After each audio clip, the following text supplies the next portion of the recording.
নমস্কার, আমি কৃষ্ণ পাত্র। আরও একটি পর্বে আপনাদের প্রত্যেককে স্বাগত জানাই। বর্তমানে কলকাতার বইমেলা, কলকাতার রাজনীতি, কলকাতা থেকে হুগলি, হুগলি থেকে সিঙ্গুর এবং সেই করতে করতে আজ কলকাতার বুকে কলকাতার যিনি ডিজি রাজীব কুমার তার 31শে জানুয়ারি বিদায় কর্মজীবনে অবসর গ্রহণ, সেই উপলক্ষে আজ বিদায় সম্বর্ধনার একটা অনুষ্ঠান ছিল। সেক্ষেত্রে তিনি খুব সুন্দর একটা কথা বলেছেন।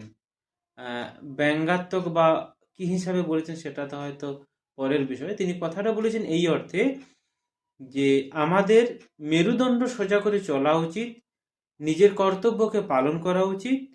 হ্যাঁ, শুধু যে কর্তব্য পালন নয়, সেই জন্য যদি নিজেকে সামনে যদি মৃত্যু আসে সেটাকে যেন অবারিতভাবে নিতে পারি।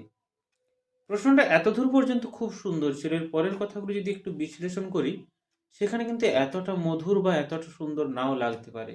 কিছুদিন আগে যেখানে নিরপরাধ যারা দেশের কারিগর, শিক্ষকদের উপর এই পুলিশরাই অত্যাচার করেছিল, সেখানে এই কথাগুলো কোথায় ছিল?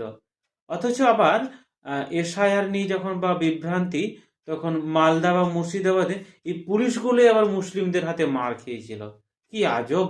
বা পশ্চিমবঙ্গ বলুন তো, মানে বিষয়টা হচ্ছে যারা নিরপরাধ, যারা শান্ত, তাদের উপর অত্যাচার, আর যারা খুব অশান্ত, যারা নিজেদের জঙ্গলি মনে করে, তাদের কাছে পুলিশ কিন্তু একদম ভেজা বেড়াল। সুতরাং এই চরিত্রটা যে গিরগিটির মতো রং বদলায়, এটা স্বাভাবিক। হ্যাঁ, তার আজকের বক্তব্যটা খুব গুরুত্ব দিই, কারণ তিনি একটা খুব মর্যাদাপূর্ণ পদে আছেন। পশ্চিমবঙ্গের প্রধান, যে পশ্চিমবঙ্গের আন্তর্জাতিক সীমানা আছে, পশ্চিমবঙ্গে একটা খুব গুরুত্বপূর্ণ জায়গা হিসেবে ধরা যায়। সেইখানে এই কথাটা খুব একটা গুরুত্বপূর্ণ যে তাদেরকে মেরুদণ্ড সোজা করে থাকতে হবে। আসলে এই মেরুদণ্ড সোজা করার পিছনেই না অনেক তাদের কালো রাজনীতি চলে। আসলে মমতা বন্দ্যোপাধ্যায় তার নিজের যে আহ, পরিসর, তাদেরকে সেখানে এদের কিন্তু একটা খুব বড় গুরুত্বপূর্ণ জায়গা আছে। আর একটা কথা ধরুন, বিভিন্ন জায়গায় এখন বালি মাফিয়াদের গাড়ি প্রায় বন্ধ বালি তুলনে, কিন্তু সেখানে অভিষেক বন্দ্যোপাধ্যায়ের মদতপুষ্ট বালি খাদানে কিন্তু অবলীলায় বালির কারবার চলছে।